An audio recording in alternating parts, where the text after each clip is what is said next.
I'm Insomniac, and this is the Blacklist Streetmatic Verde Ithica.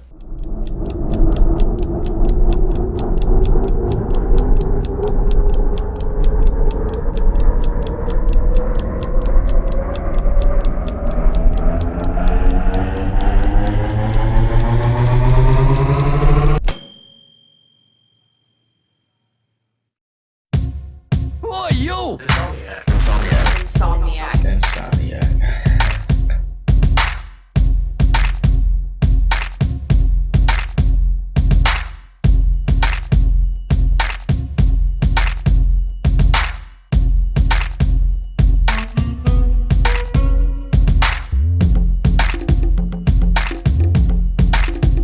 The case on this piece is stainless steel with some kind of black coating. The Blacklist website really doesn't tell you anything about the case, so I'm not sure what type of coating this is, but if you look closely at the sides of the case, it almost has a brushed look to it, as if the finish was brushed to a matte sheen, or as if the case is brushed stainless originally, then lightly coated with the black finish.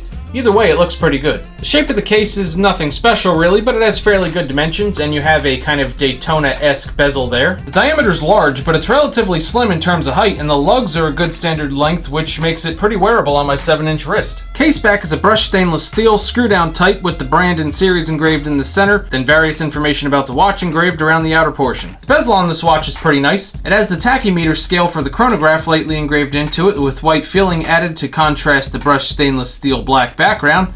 The bezel as a whole has a good quality look to it. Chrono pushers are a good size for this case. They have minimal play to them and a good solid positive click when using the chronograph.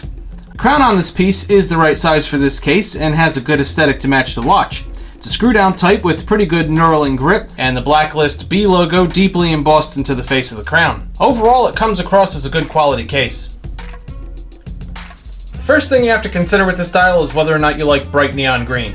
If you do, you'll appreciate the bright green accents against the blacks and grays of the dial. It's a clean and simple layout, starting at the outer edge with that bright green track under a set of white printed hour and 5th second indices for the chronograph. Backdrop of the main dial appears to be a carbon fiber pattern.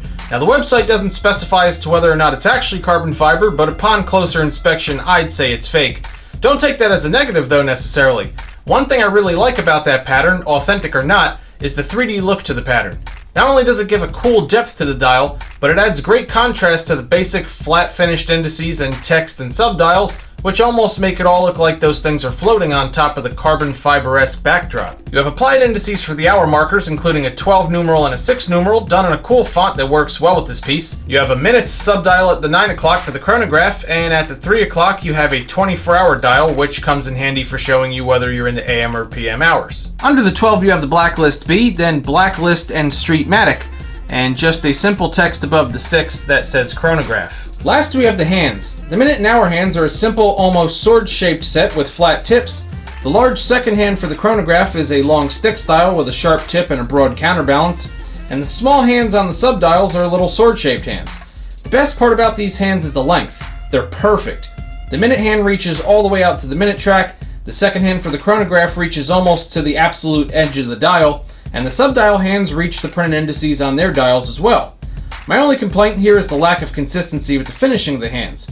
The hour and minute hands have fairly good looking polished borders around the Lume Filling, which have a good quality look. But the green finish on the other 3 hands, despite matching the green minute track flawlessly, don't have the same quality look to the finish. Upon closer inspection, they almost look like green spray paint.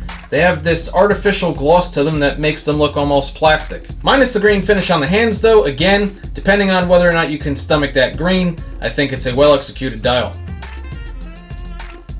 This watch has 2 usable complications. First, we have the 24-hour dial. It's clean, simple, and easy to read, which makes finding the hour and 24-hour format nice and simple. Then you have the main event of this piece, the chronograph. The chronograph on this watch is well thought out. First of all, the mechanical look of this chronograph is a little bit choppy and not accurate down the actual 5th second, but overall the look of the second hand when in use is consistent. The minute subdial is large enough to figure out the individual minutes pretty simply, despite the fact that you only have indices for every 5-minute intervals. And one of the best parts about this chronograph is the fact that the second hand literally stretches to the end of the dial.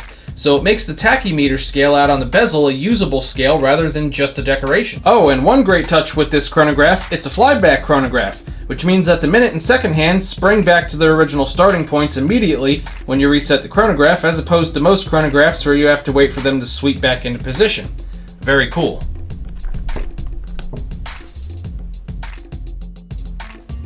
You have large amounts of Lume filling inside the hour indices, the 12 and 6 numerals, and both the hour and minute hands. The site doesn't specify what kind of luminescent material they use here, but it does glow evenly and has a consistent look to all of the Lume filled areas, although I will say that it's definitely not the brightest Lume filling I've ever seen, nor does it last very long even with a direct charge, but it does have a decent sensitivity to it for standard light to dark application.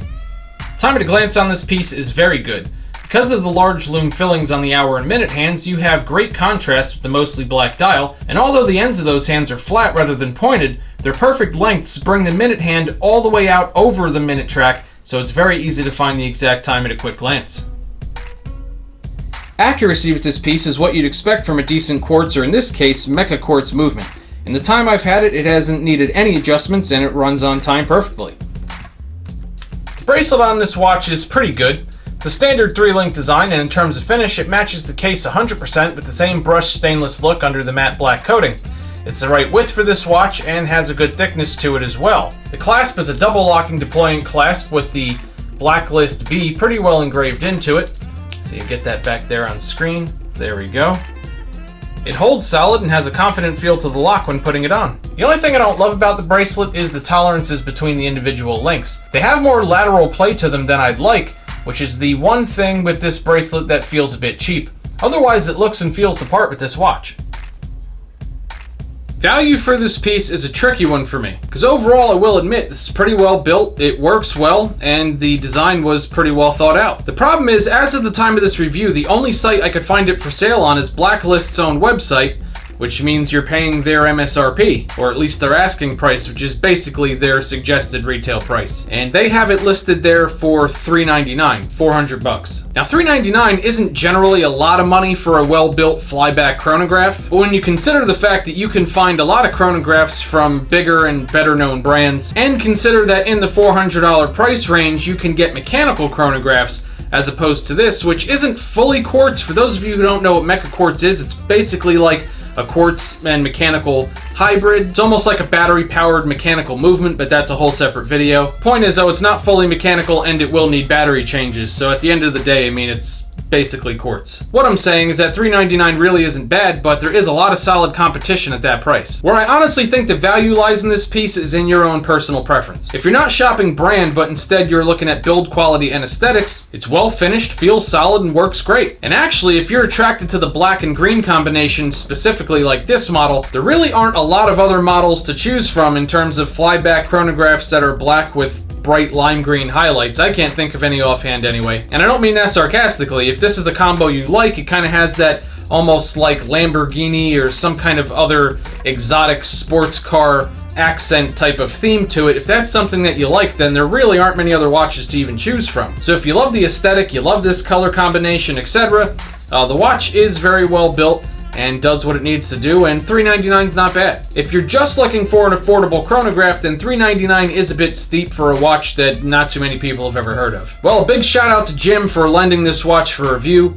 Much appreciated. Quite a few of the watches you've seen on the channel recently, he has actually sent in to be reviewed, which I really appreciate. Speaking of which, if you have watches you'd like to see reviewed on the channel, you'd like to see what kind of score your piece gets, definitely email me at shouldItimethis@gmail.com. I will tell you where to send it. They will be reviewed, insured, sent back. And if you're appreciating the work that goes into these channels and you'd like to see a lot more of it, and you would like 1 week early access to all my brand new watch reviews, sign up at the link at the top of the video description. That's the Patreon page. And that's it. I will see you all at the next one.